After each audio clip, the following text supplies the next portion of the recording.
2, 3. 1, 2, 3, 4. Okay. This is group 1, group 2, and group 3. Group 1.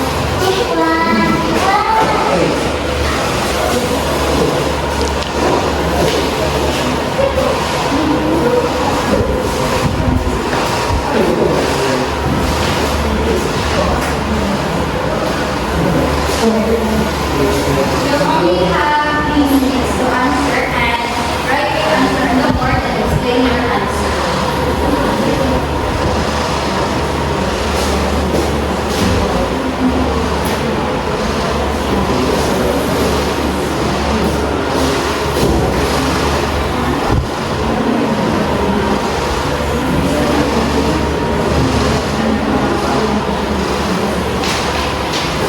Are you done? Yes, ma'am. Okay.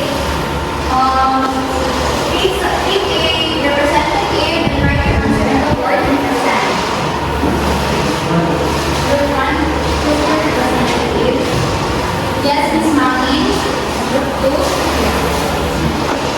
Okay. So, now, that I need. Write your answer.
Okay. Explain your answer to group 1.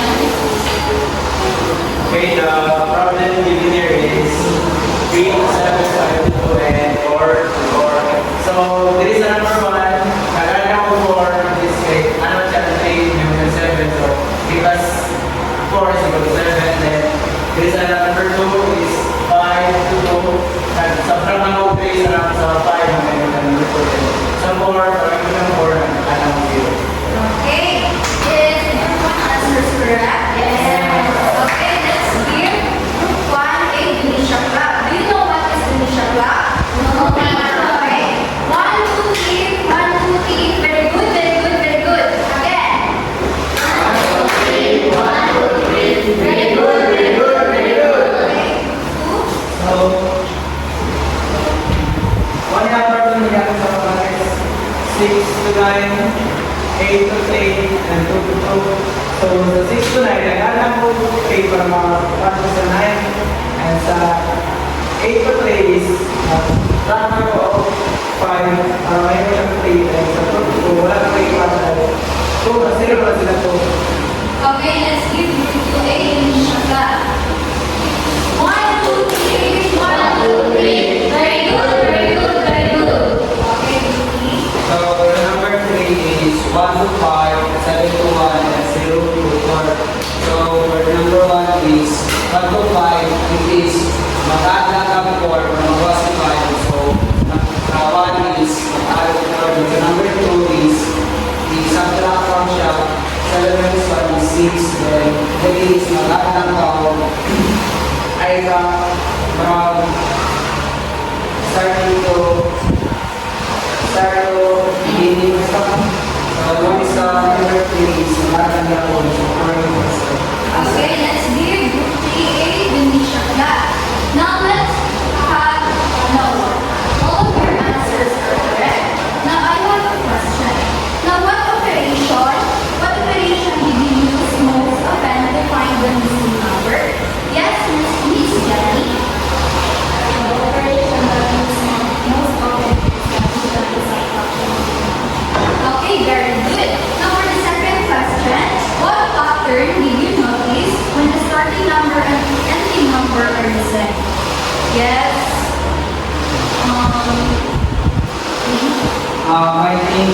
adding and subtracting the starting number and the ending number, then I guess the answer is correct.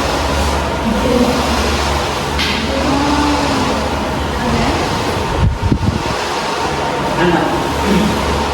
By adding and subtracting number from starting to ending, then I guess that the answer is Okay, let's have another answer. Yes, Miss Maki. When number is then we should use zero because no number is created. Okay, very good. Now, do you have a clue what is our topic for today? Okay, none. But before I reveal our topic, let's first read our learning objectives. Everyone, please read. the student should be able to compare teachers using the symbols and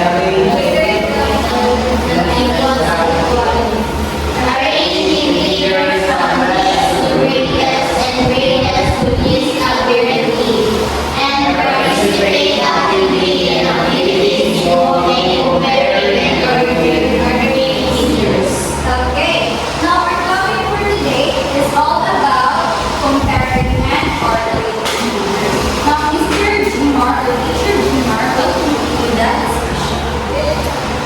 Okay, again, I'm teacher Jim. So, comparing and ordering integers. So, first, let's tackle what is integer. Okay, everyone please read. Integers, source of all sign numbers. These are whole numbers that include positive numbers, negative numbers, and zero. They are used to describe situations where there is a direction, gain or loss. Okay, again, so integer is also called sign number. So, it is a whole number that can be positive, negative, or even equal to. So, example of integer is -3,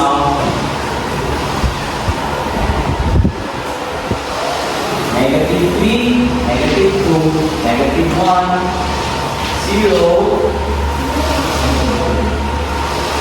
So, as you can see, sa number is muna siya ay sa integer. So, ang next whole number is always lang yung mga positive sign, while sa integer is include na ang mga negative numbers. So, next is, so by determining that a positive sign means that the value is above 0. So, any positive numbers is greater than 0. While an opposite side naman, a negative sign means the value is below 0. So, any negative numbers is less than 0 or below 0. Even gamit lang mga negative 100, negative 200. So, any negative numbers is always less than 0.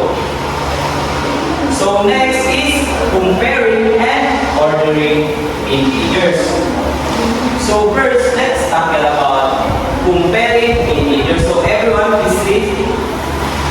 comparing integers means determining which number is greater, smaller, or equal. So again, so comparing integer means that determining which number is greater, smaller, or if they are equal to. So basically, need lang yun nato siya i-determine kung ang number is greater than ba siya sa iyang partner or even or equal sila duha. So by determining the number, we use symbols like greater than, less than, and also equal to. So all positive numbers are greater than 0 and all negative numbers naman are less than 0. So kung saan yung class? All positive numbers are greater than zero, and all negative numbers are less than zero. Okay, very good. So class, do you know what is this? Number line, sir.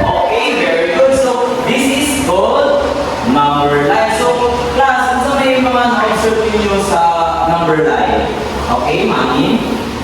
It have negative numbers. It also have zero and positive.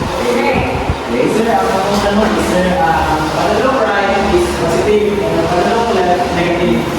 Okay, very good. So as you can see, natin makita ng mga positive numbers and also negative numbers. So always you not include si 0 because si 0 mo ang next separate sa positive sign and mga negative numbers. So as you can see, nakatay arrow makita. So ang arrow mapadulong sa right, which is ang positive. Very good. So sa left naman, negative. Okay, very good. So the farther the number is to the right, the greater it is. While the opposite naman, the farther the number is to the left, the less than it is. So again, sa akong tingin niya, so any positive numbers is greater than 0. So even positive 1, dapat pa siya sa 0. While sa opposite side naman, any negative numbers is less than 0. So bisa kung siya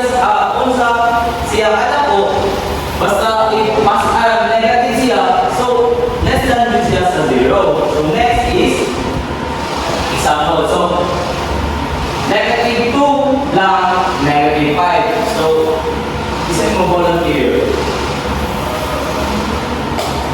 Okay, Amana. Si answering mo, less than ba or greater than? I think next time. Okay, let's see. Okay, your answer is correct. So, negative 2 is greater than negative 5. So, natingala mo naman ang lato si negative 2 punta ka negative 5. It because, so, sa integer, kung ito itong mas doon sa 0, siya ang mas dato. That's why ako si negative 2 punta kay negative 5. So, for example, negative 1 lang negative 10. So, kung sa may answer na, mas dapat kasi 1. Okay, very good. So, negative 1 is greater than negative 10. It's because doon kasi negative 1 sa 0. Okay, next. So, another example. Okay, now go Miss Barto and Miss Ase. Okay? Miss Barto sa first question and Ase na sa second. Pakainit lang ninyo yung greater than or less than siya. Okay, first na ang Miss Barto. Negative 7 lang negative 3. Negative 7 is less than negative 3. Okay, Miss Ase. Negative 4 is less than Okay, very good. So again, your answers are correct. So again, negative 7 is less than negative 3. So as what I said, mas doon man si negative 3 sa 0. And also, negative 4 is less than 0. So automatically, basta negative siya, it's always yung siya less than kay 0. So next is ordering integers. So everyone is me. ordering integers means arranging numbers in the correct sequence. Okay, so in order integers, so need lang din natin i-arrange ang mga numbers into from least to greatest or greatest to least. So, example. So as you can see na ay mga mixed numbers. So ang atong duhatong class is ato siya i-arrange to gamay na to pala. So kasi mag-volunteer. Okay, sir? Okay, okay.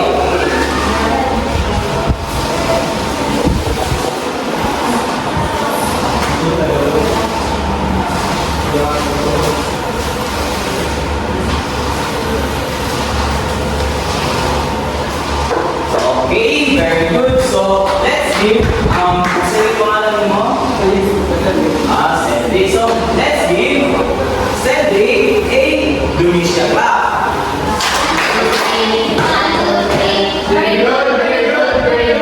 Okay, another example.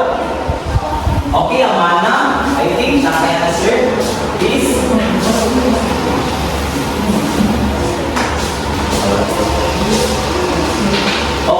another sample.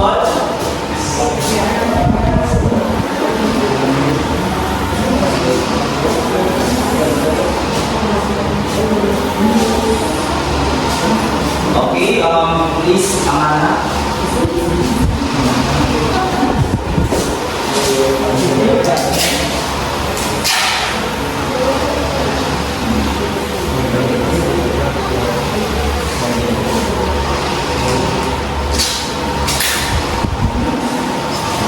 Okay, thank you. So, class, do you think, Mr. Amana is correct? Okay, class, let's give, Sir Amana a Lunisha class.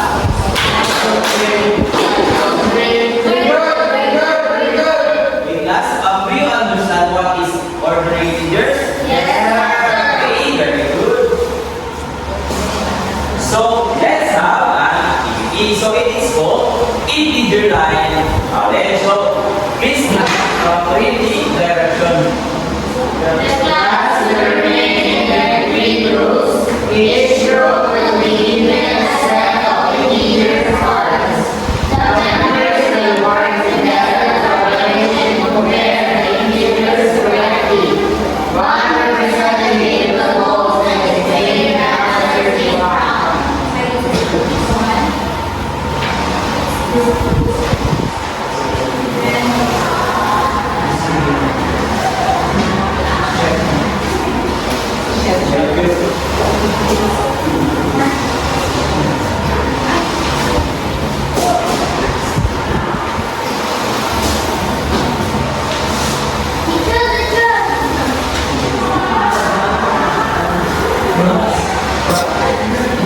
Okay, class. So, after ninyo makakuman ang mag-answer, so, hit ninyo i-face rin and explain ninyo ang answer. We only have 2 minutes to answer.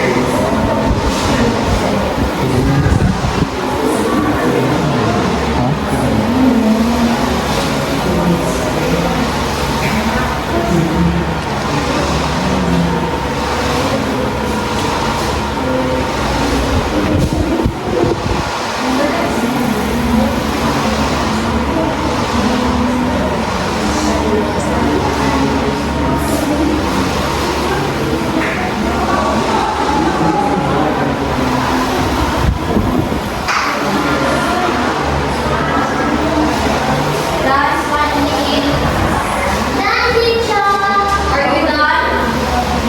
Dapat, teacher.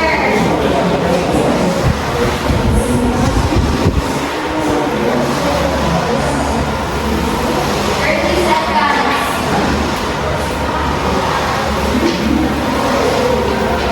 Done? Yes, ma'am. These are answers. Take your answer.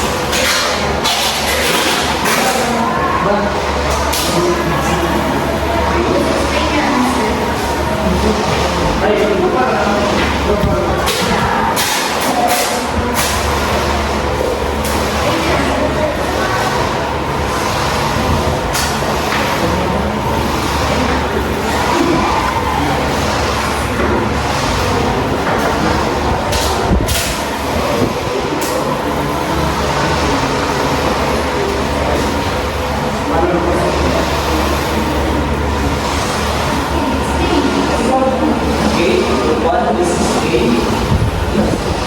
Okay, the even integers are negative 8, 3, 0, negative 2, and 5. So, A arranged from this to greater. So, negative 8, negative 2, 0, 3, and 5. Then, B arranged from greatest to least. Positive 5, 3, 0, negative 2, and negative 8. And C, the last is compare.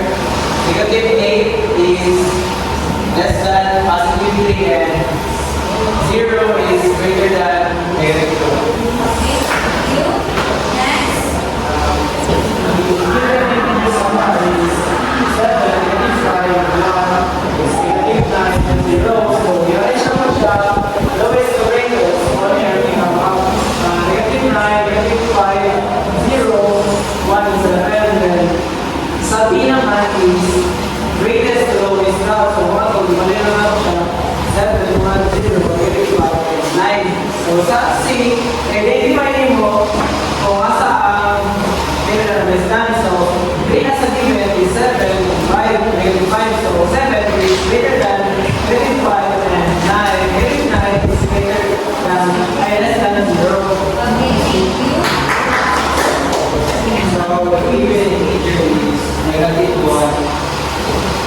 4, negative 6, 2, and 0. So, A is Manitas. I arrived from Norwest to Vegas.